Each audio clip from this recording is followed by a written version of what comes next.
আসসালামু আলাইকুম। আমি প্রফেসর রাশেদ। আজকে আমি জেনিটাল ওয়ার্টের অপারেশন নিয়ে কিছু কথা বলবো। আমার আগেও ভিডিও ছিল জেনিটাল ওয়ার্ট বা যৌনাঙ্গের আঁচিল দিয়ে। তো এটি একটি ছোঁয়াচে রোগ এবং এটিকে আমরা একটি এসটিআই বা সেক্সুয়ালি ট্রান্সমিটেড ইনফেকশন বলে থাকি।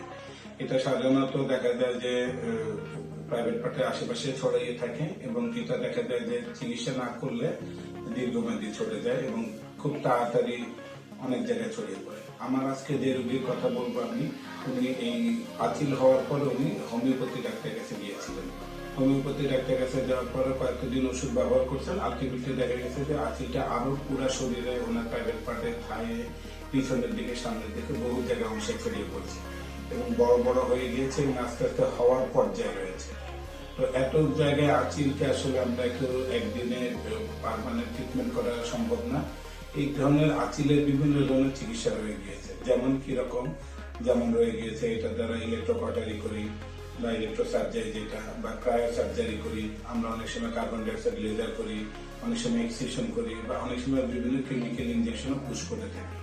তো বরং বিভিন্ন ধরনের চিকিৎসা থাকা সত্ত্বেও আপনারা সবাই জানেন যে আঁচিলটা হচ্ছে হিউম্যান প্যাপিলোমা ভাইরাস, এক ধরনের ভাইরাসের কারণে হয় এবং ভাইরাস যেহেতু একটু জীবাণু এবং ক্রমবর্ধন মানে আস্তে আস্তে ধীরে ধীরে করে এটা বাড়তে থাকে, এই জন্য চিকিৎসার দ্বারা কিন্তু এক্সিস্টিং ওয়ার্ড যেটা মানে যে আঁচিলগুলো আছে সেটা চিকিৎসা করা সম্ভব, কিন্তু ভাইরাস যদি আস্তে আস্তে মানে বাড়তে থাকে এবং বংশবৃদ্ধি করতে থাকে তখন কিন্তু এটা চিকিৎসা আবার ভিন্নভাবে করতে হবে।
এতক্ষণ আপনার যে সাবজেক্টে দেখলেন এটা একটি ইলেকট্রোকটারি, যেটা একটি ইলেকট্রিক মেশিনের হিটকে আমরা ব্যবহার করে এটা আমরা সেই সংশ্লিষ্ট আক্রান্ত অংশটুকুকে আমরা ডিস্ট্রয় করে দিচ্ছি।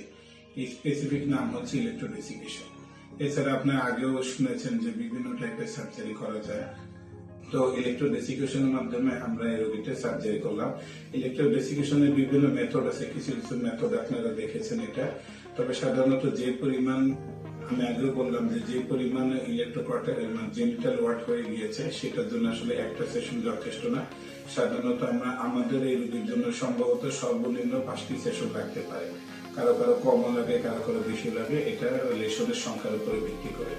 তো এই জন্য আমার এই ভিডিওর দ্বারা মেসেজ এটাই যে আসলে কোনো জেনিটাল ওয়ার্ট বা প্রাইভেট পার্টের ওয়ার্টের জন্য চিকিৎসা যথাযথভাবে করতে হবে, অতটা কোনো অবৈজ্ঞানিক চিকিৎসা করলে উপকারের থেকে ক্ষতির সঙ্গে বিষয় থাকে।